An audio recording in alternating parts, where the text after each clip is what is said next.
Olá, sejam muito, muito bem-vindos ao Jornada da Calma. Eu sou Helena Galante, companheira de jornada de vocês, e hoje tenho a alegria de receber uma mulher que eu admiro incrivelmente, Jack de Botton. Jack, seja muito bem-vinda. Eu que quero dizer para vocês que está aqui com a Helena Galante, que é uma pessoa que apoia a escola, que eu conheci através da escola e a quem eu sempre recorro quando eu quero ler e quando eu quero escutar sobre a calma, não só ela, mas os seus convidados, que são sempre tão plurais e trazem tanto e adicionam tanto a esse grande desafio moderno que é manter a calma. Se é que queremos manter a calma, vamos conversar sobre isso também. Vamos, vamos. Estou muito feliz de te ter aqui para falar muito sobre The School of Life, que foi onde a gente se encontrou pela primeira vez. Esse projeto tão incrível que você trouxe para o Brasil, Jack, que eu acho que ajuda muito nessa jornada que a gente vive de entender o que que significa, então, gravando esse episódio em 2024, o que que significa viver em 2024, quais são todas as pressões. A gente, antes de começar a gravar aqui, já falou que ok, estamos fazendo 1 milhão de coisas, o dia menos calmo sempre é o dia que a gente acontece a gravação do Jornada da Calma, mas a The Uhum. School of Life vai abordando com responsabilidade e com profundidade quais são esses dilemas que no final todos nós vivemos. Como foi quando lá atrás veio esse ímpeto de falar, ok, precisamos disso aqui no Brasil, e o que que significa isso hoje, né? Porque isso também significa empreender em cultura, em educação, num país que às vezes não é tão simples isso, né? Com certeza. Primeiro, o que significa a palavra do ano para mim, estamos quase entrando no segundo semestre, é resiliência. Resiliência é a nova gratidão. Lembra quando a gente colocava ali embaixo? Ah, te amo, ah, que bom, vou te pedir isso, isso, isso, gratidão. Eu falo, eu vou pedir isso, isso, isso e resiliência. A gente nunca precisou de entender tão profundamente o que é ser resiliente, quais são os exemplos na história humana, e exemplos não nos faltam de resiliência em relação a grandes desafios. O ano de 2024, cada ano se supera, né? Cada ano estamos vivos e isso é uma alegria enorme, mas ele traz duas questões em cima de mais algumas bem delicadas, desafiadoras, que é a catástrofe do clima, né? A questão climática e a questão da inteligência artificial.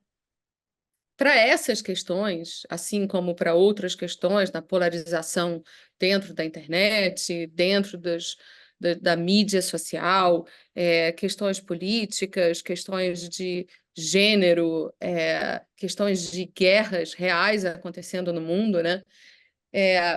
A gente precisa entender como cultivar a resiliência. E para a gente cultivar a resiliência, a noção de calma é fundamental. Então, esse é um tópico que eu acho que não é uma calma, eu tô calma, eu tô zen, eu tô aceitando, mas para eu continuar viva, eu preciso encontrar esse lugar aonde eu sei que nós todos, como seres humanos, conseguimos ser um pouco mais resilientes, aguentar. Nós não chegamos aqui à toa, né? E chegar aqui significam várias coisas. E agora, Helena, dando um pulo sobre a The School of Life, né? Ninguém sabe, mas a The School of Life, a gente começou a escola, a gente decidiu começar a escola, eu e a Diana, porque a gente queria trabalhar juntas. Ela não tinha muito a ver com, eu vou montar uma escola, o Alan é meu primo, os nossos avós eram irmãos, nasceram em Salônica, então também um lugar de diáspora, são os judeus que foram expulsos da Península Ibérica e tinham a maior fábrica de papel de cigarro do Oriente, e aí veio a Revolução Turca, eles perderam tudo, né? Então, já estou falando aqui um pouco de resiliência, né? Que os meus antepassados tiveram que ter para eu chegar aqui. E aí, eu e a Diana nos conhecemos quando eu estava trabalhando no Lixo Extraordinário e a gente era uma coprodução Brasil-Inglaterra. Eu passei bastante tempo na Inglaterra, portanto, um pouco mais próxima do Alain, mas ele não é uma figurinha fácil, ele é filósofo raiz, ele não dorme, ele é obcecado com trabalho, ele é pessimista, mas ele tem essa essência de querer mudar o mundo. Tem mesmo, né? Então ele quer dizer que não, mas ele tem. E ali eu tive um pouco mais próxima dele, isso era em 2010, a The School of Life tinha acabado de abrir em 2008, e os brasileiros, né? E aí vem a nossa cultura, sempre foram visitar muito a The School of Life em Londres. Então, os brasileiros, os australianos, os holandeses e os sul-coreanos. E aí ele comentou isso, a coisa passou, a gente foi para o Oscar, eu conheci a Diana indo para o Oscar, a gente voltou, começou a empreender com os catadores, então eu tive um sonho mais difícil ainda de implementar do que é, uma escola de filosofia no Brasil, que foi implementar a reciclagem com os catadores a partir de uma nova lei que tinha sido coincidentemente, tinha passado no ano em que a gente foi para o Oscar com o Lixo Extraordinário. Para quem não sabe, o Lixo Extraordinário é um documentário ele é o retrato de uma nova série do genial Vic Muniz. Então, ele resolveu retratar essa série no lixão de Gramacho, o maior lixão a céu aberto naquela época, no Rio de Janeiro. E aí eu e a Diana quebramos. A gente passou um ano depois do documentário trabalhando com os catadores. Nós éramos manager de catadores, a gente amou essa história. E as histórias deles são lindas. E aí deu tudo certo, mas deu tudo errado. E aí eu estava fazendo transcrição ganhando US$ 60 a hora. Foi incrível também. Tudo que a gente consegue. E aí o Alan veio para o Brasil para lançar o Religião para Ateus, que é um livro, acho que da Intrínseca. E aí ele me ligou e falou: já que queria estar com você, teve comigo e com a Diana, a gente colocou um cenário assim de entrevistas, né? A gente já tinha estado muito juntos lá atrás, então ele sabia um pouco do que eu estava fazendo para o documentário. Tem esse viés meu e da Di que é muito forte, e ele falou no último dia: Let's go on a life adventure. E ninguém diz não para uma aventura. Então foi Não. assim que começou a The School of Life. 3 anos depois foi que eu me apaixonei pela educação. Como educação, e aí, gente, tem a educação, obviamente, formal, mas a The School of Life fala dessas questões que não necessariamente são muito ensinadas na escola, apesar da escola estar cada vez mais trazendo essas habilidades de vida, né? Mas foi assim que eu entrei para esse mundo da educação. E se eu for resumir, né, o que a The School of Life te dá, né, e aonde a gente insiste, o ponto em que a gente está o tempo todo junto com a Helena e junto com tanta gente legal, insistindo para todo mundo aqui desenvolver, é a gente ter uma vida mais consciente, né? Quando a gente para e pensa que 10% das nossas ações, das nossas atitudes elas, elas, elas são conscientes, né? Ou seja, 90% do que fazemos é inconsciente, a gente se dá conta que tem aí uma Jaque, tem uma Helena, tem um Alexandre, tem um André, tem pessoas que passam uma vida inteira repetindo padrões daquilo que é falado do nosso entorno, né? E aí a gente tem o Freud e a lei do Freud, vários outros psicólogos, psiquiatras, todo mundo já provou, né? Os primeiros 10 anos da nossa vida, a gente tenta, é onde a gente aprende a amar, então é uma forma de amar, então você entender isso, né? Como é que você ama, que está muito relacionado aos seus pais e a esse ambiente. É possível você mudar, é super possível você mudar. o contexto das pessoas que você traz para a sua vida à medida que você vai ficando adulto, é o que te dá um sistema de freios e de calibragem para você ser a pessoa, para você ter essa possibilidade de ser uma outra pessoa, né? Mas você faz isso através de uma consciência maior, através de uma vida um pouco mais examinada. Então, a escola, ela insiste nesse ponto que as respostas, a saída é para dentro. Que é um pouco de um jargão, mas é lindo, é uma forma muito fácil das pessoas entenderem, né? Sim.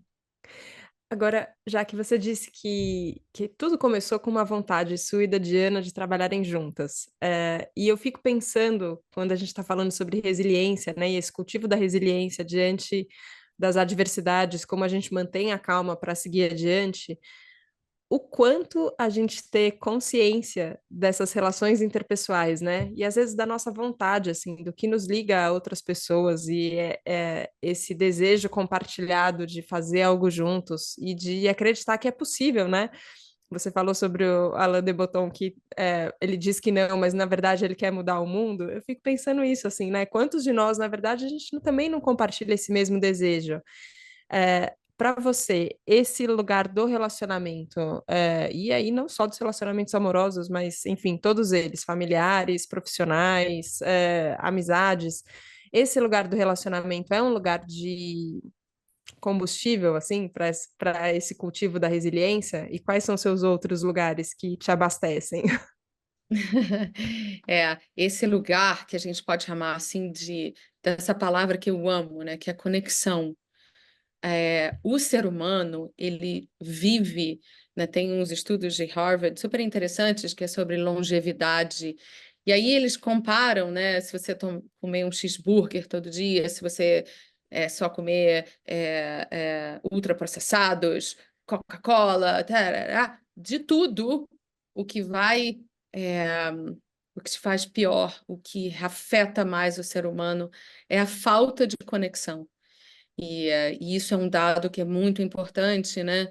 Que a gente pode se conectar com pessoas, mas a gente também pode se conectar com animais, com objetos, com ideias, com ambientes. Mas o mais importante é você se sentir parte de uma coisa maior.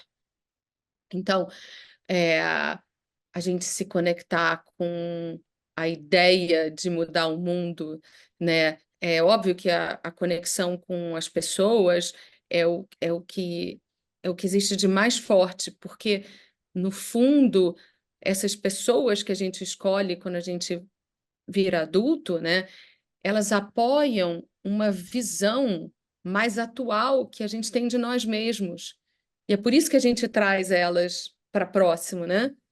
E, e se você tem uma pessoa, Helena, que te vê, que te enxerga, essa agora é uma percepção pessoal minha, já é o suficiente.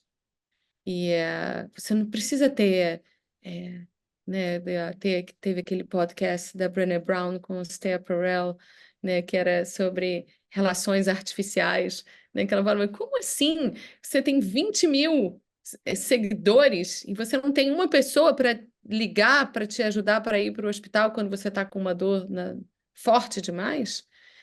É, e aí, eu acho que entra um pouco essa discussão, que eu tenho lido um pouco sobre isso, né, das questões da, da, da, da nossa relação, da nossa conexão com o celular, né? Que é a Philippa Perry, que a gente até vai trazer para o Brasil no final do ano, ela fala, ela tem essa ideia de que nós temos uma capa e que essa capa ela tem vários ganchos e que esses ganchos são as conexões que a gente deve fazer, né? Com a vida, com as pessoas. E que o celular, ele é um tipo de conexão que ele é constante, mas é como se ele fosse uma banda, ele fosse ele tivesse uma discação uma ligação discada ainda. Ou Uhum. seja, é uma ligação muito fraca. E como ele te ocupa o tempo todo, é como se você tivesse exausto dessas ligações, dessa ligação constante e fraca, e você não tivesse muita energia para se conectar a outras coisas. Então, eu achei muito interessante, né, na nossa relação, né, com essa dopamina, com essa quantidade pequenininha de dopamina, é, que nos deixa ligados o tempo todo ao celular, e eu falo isso e eu vivo isso, então eu não estou julgando ninguém. É muito interessante, mas sim, a conexão é o que nos faz estar vivos. E foi o meu desejo de conexão, de manter esse lugar de amizade. Eu tenho uma conexão com a Di, que às vezes até para o negócio ela não é tão boa, porque eu tenho um viés completamente tendencioso a tudo que ela fala. Ela fala assim, eu falo é. Sim, A gente tem que trabalhar em salas separadas, mas essa é a vida.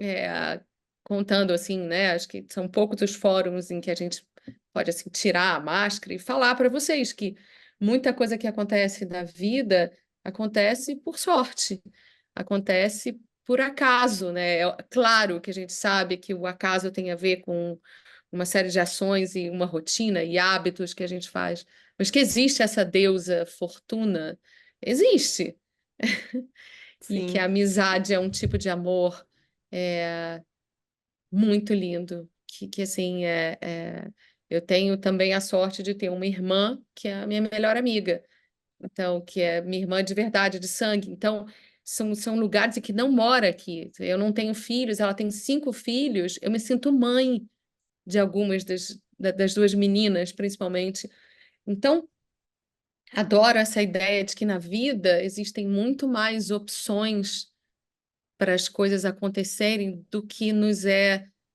apresentado, né?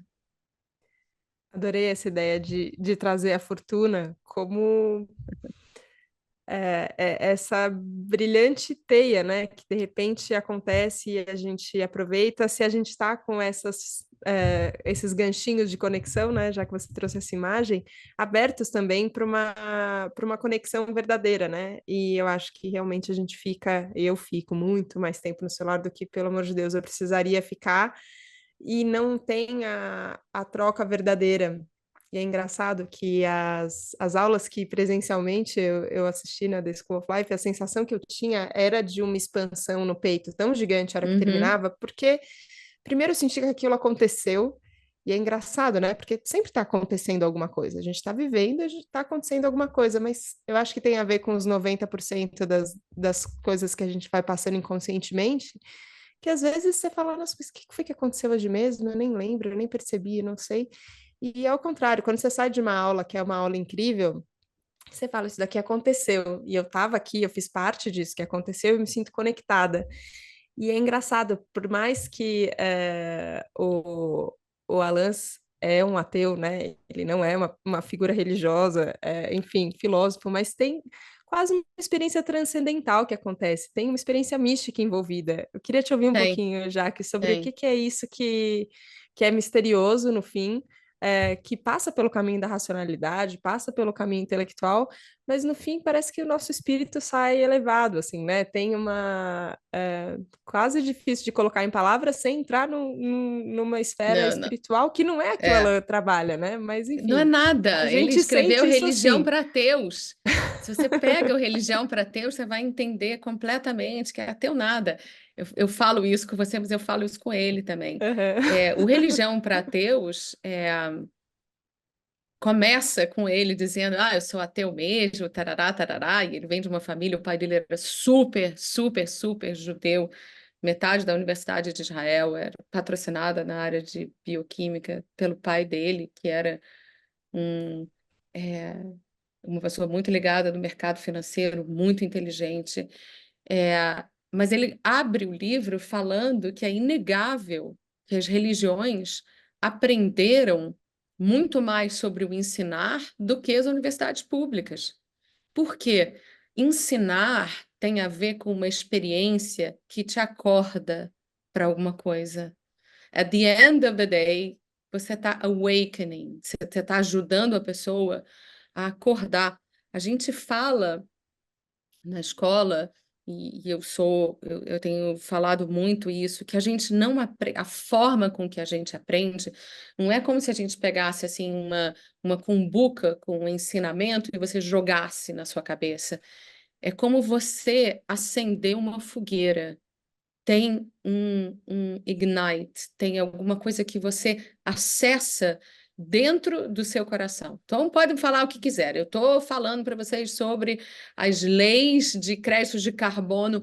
Um bom professor consegue fazer com que o seu entusiasmo e a, a raiz da palavra entusiasmo vem de Deus, é uma coisa divina. Não importa qual é esse Deus, mas é um Deus que te ilumina, é uma coisa que te abre para uma nova ideia.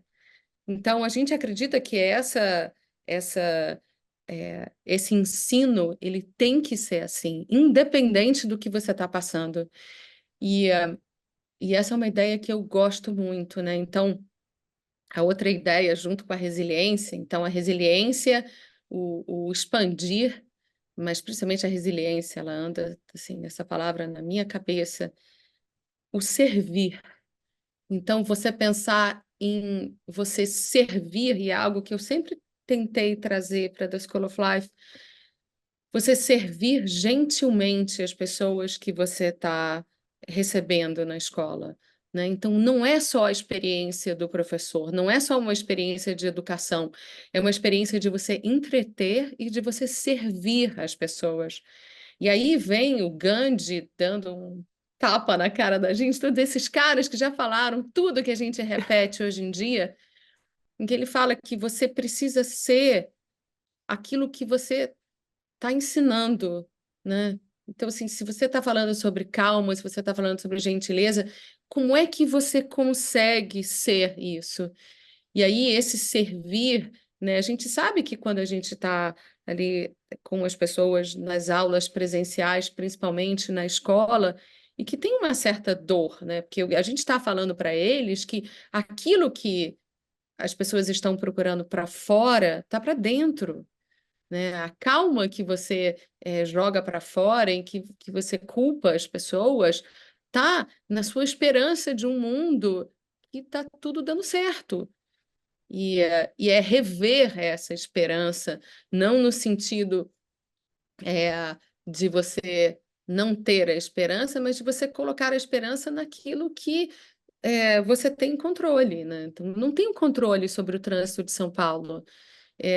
Eu fico enfurecida quando eu vejo o que está acontecendo atualmente com a cidade de São Paulo relacionada à construção de prédios de 40 andares, 50 andares, porque eu amo a cidade, então, de certa forma, o meu descompasso, a minha falta de calma, ela é necessária para que eu haja e faça alguma coisa. Ou então, eu simplesmente desisto dessa ideia, fico extremamente calma, não porque aquilo me agrada, mas porque eu desisti de lutar, né? Então a gente sempre fala, né? Você imagina o Napoleão Bonaparte, que era um cara que socava a mesa, que tinha acessos de fúria. Talvez para você ganhar todas as guerras que ele teve à frente, você precisasse um pouco dessa estamina, né? Então, essa, de novo, é sempre uma visão que é muito mais arredondada do que. E aí eu vou trazer para uma questão, sim, muito mais feminina do que masculina. Ela é muito mais relacionada a um óvulo do que a um falo, né? Que é um treco assim, pontiagudo, bélico. Sim. É, ela compõe um pouco mais. E aí, Helena, eu acho que falando um pouco, né, do que a gente tem visto atualmente, no mundo mesmo, né? Eu acho que a gente está vivendo uma época que é onde cada vez mais a gente vai precisar de calma, né? Então, a raiva ela não funciona mais tanto quando a gente pensa em sociedades, né? Tudo que a gente tinha no passado, que eram sociedades patriarcais e hierárquicas, baseadas principalmente no exército, em trabalhos braçais, a gente hoje em dia tem sociedades muito melhores, no sentido de igualitárias, baseadas no trabalho inteligente, neutras enquanto gênero. E assim, eu acho que se a gente for ver os relacionamentos, tanto com filhos quanto no trabalho, eles exigem uma calma, né? Você hoje em dia tem crianças virando para os pais e falam, mas não é porque você é minha mãe que você pode mandar em mim. Isso nunca ia acontecer em 1840. Ou Não. seja, você entender como trabalhar a calma, né? Você, por exemplo, ter um, um, um colaborador, né, que no passado fazia as coisas porque era mandado, né, e que hoje em dia, se você faz algum tipo de comentário deselegante, cruel, isso realmente consegue impactar crucialmente num potencial produtivo que essa pessoa, que é a pessoa, né? Pessoas são os bens mais caros de qualquer empresa, que você trouxe para trabalhar com você. Então, você tem que desenvolver a calma, sim. Hoje em dia, muito mais do que. Não, não sei o passado, né? Quer dizer, a história mostra que o passado trouxe a gente até aqui. Mas, né, olha o seu podcast, olha o assunto dele, né? Por que calma? Por que não, é, enfim, gratidão? Gratidão também é importante, né? Amor também é importante, mas a calma, eu tenho a sensação que ela é como se fosse assim uma banda larga e o entendimento da calma real, né? Ela perpassa quase todas as habilidades emocionais atualmente. Porque sem calma você também não aprende. Calma, serenidade, né, gente? Não é calma, Sim, é sim. calma no sentido da transcendência, não é? Não é a calma de quando a gente está na natureza, que a gente está automaticamente mais equilibrado. Eu entendo que essa calma é uma calma em que você tem que exercer e acessar essa habilidade depois de sair de casa e dar tudo errado e pegar um trânsito e alguém te fechar e você ter os seus pais te ligando mais velhinhos no telefone sem entenderem se é um golpe ou não, com tudo isso. É a calma contemporânea, né? Ela traz toda essa Mas essa essa pressão com ela. essa banda larga, né? Hum, Esse suporte que eu sinto, que ele é um suporte para todas as habilidades emocionais que a gente tem que trabalhar aqui. E foi bem pessoalmente, assim, que eu fui entendendo que eu precisava ficar um pouco mais calma para poder lidar com todas essas coisas que estavam acontecendo. Para mim sempre teve muito ligado a esse lugar da esperança que você mencionou antes, assim, sabe? uhum. Uma ideia sonhadora, porém eu acho muito realista de que as coisas possam ser um pouco diferentes do que elas são. E quando a gente olha para a história também isso é muito bom, né? Porque se a gente fala, não, em 1840 uma criança nunca falaria o que uma criança fala hoje, então você fala, tá, então as coisas estão mudando. Para Então, mim é sempre muito bom esse senso de é. nutrir uma esperança e uma esperança ativa, assim, né? De que a gente possa fazer as coisas diferentes. O tempo tá voando já aqui, mas eu queria te fazer mais uma última pergunta em cima da esperança, que eu acho que também tá ligado com o assunto inicial da resiliência que a gente começou, que qual é o papel para você hoje na sua vida da arte em relação a isso? Em Hum. abastecer essa esperança, sabe? Como esse olhar que eu acho que a arte convida a gente a ter, também pode ser mais aproximado do nosso dia a dia, sabe? Para a Hum. gente ter mais ânimo e entusiasmo para fazer as mudanças. Então, eu tenho uma admiração enorme pela arte, mas a arte que relembra a gente, você olhar a arte como uma forma de nos relembrar daquilo que é mundano e que os artistas, ao olharem com calma e com detalhe, eles conseguem trazer essa ideia assim com um poder, né, assim enorme. Então, pensa, né, quando você pega a Janaína Chape, que faz umas pinturas de paisagens e desenhos que vêm de dentro dela, né? Então, essa liberdade que os artistas têm de acessar algo interno e a coragem de colocar isso para fora, primeiro, isso por si já é algo inspirador, já é o exercício de você criar o seu próprio mundo, né? E, e eu acho que é isso que encanta a todos nós, né? Na, em ser artista. Mas eu gosto muito de usar um exemplo de um artista inglês chamado John Constable. E ele nasceu e mais ou menos ele viveu ali entre 1821 e 1850 e ele ele é um cara que morava em Londres e e Londres é uma ilha, né? Então, Londres tem um céu de nuvens que está o tempo todo se mexendo, e elas criam mais ou menos assim umas correntes como se fossem umas correntes do mar, umas correntezas, e ele era um cara muito perturbado.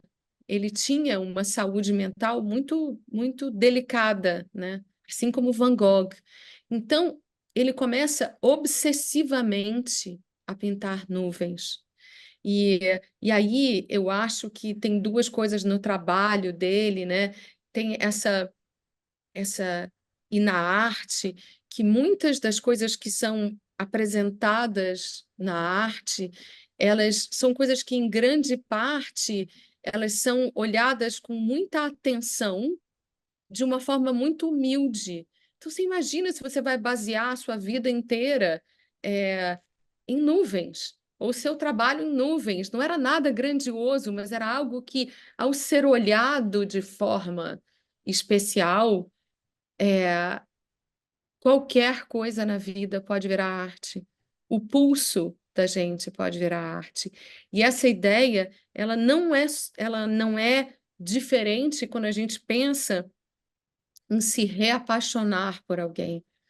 Se reapaixonar por alguém, se reapaixonar por nós mesmos, vem da raiz, vem desse lugar de você olhar com um pouco mais de humildade, com um pouco mais de atenção para detalhes e que estão passando completamente batidos. É uma rede dentro de uma rede. É tudo tão delicado, é tudo tão profundo que a gente pode achar que, então é um microscópio e um telescópio ao mesmo tempo acontecendo a cada segundo na sua vida em que você está vivo. Então, eu acho que a arte, ela personifica, ela dá, ela objetifica, ela põe isso, ela põe isso em algo concreto, ela mostra para você que isso é possível. E então, por isso, eu vou a museus quando eu estou muito ansiosa. E eu fico olhando, e aí aquilo me tira de dentro de mim, me coloca dentro das pessoas. E é por isso a arte como terapia, né? A Nilce da Silveira, a gente tem no Brasil uma das maiores referências de arte como algo que salva a gente da loucura, né? Da loucura que é viver. Viver é uma loucura. E então, Helena, eu não sei se eu expliquei direito, mas assim, é, a arte para mim está muito ligada à liberdade da gente se apresentar no mundo e da gente se reinventar. Já que é muito apaixonante te ouvir assim e pensar em como a gente começou essa conversa, falando, olha, estamos aqui na vida real e ela é corrida e ela é doida e ela é um pouco insana mesmo. E a hora que a gente termina nessa mesma correria doida, mas com esse olhar, que é o olhar artístico, que é o olhar que presta atenção nas nuvens, que é o olhar que presta atenção no que a gente pode encontrar fora da gente, mas que está dentro da gente, que é o que acontece quando a gente vai no museu, enfim. muda o nosso estado interno de uma maneira muito profunda. E é muito gostoso ouvir a clareza com que você constrói e vive isso. E eu acho que por isso tem esse lugar de ensino demonstrativo, né? Assim, ó, eu tô vivendo isso e eu tô na prática, como todos os alunos, como todas as pessoas, e acho que como todos os ouvintes aqui também, buscando resilientemente essas mesmas decisões e possibilidades de escolha para um outro olhar, para uma outra vivência. Queria te agradecer demais, Jaque, pela sua, enfim, existência, trabalho e dedicação e por estar aqui no Jornada da Calma. Obrigada. Nossa, eu que te agradeço.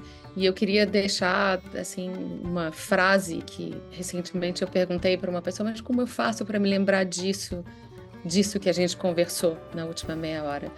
E aí ele me falou, eu não sei se essa frase está na Bíblia ou não, mas pensa nela como algo sem dogma, orai e vigiai.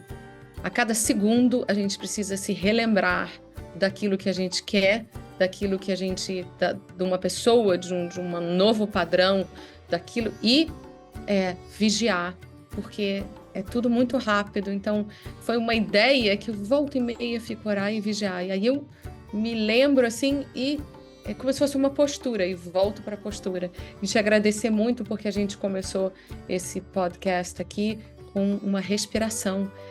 Eu estava precisando muito disso, então muito obrigada e muito obrigada por poder falar aqui.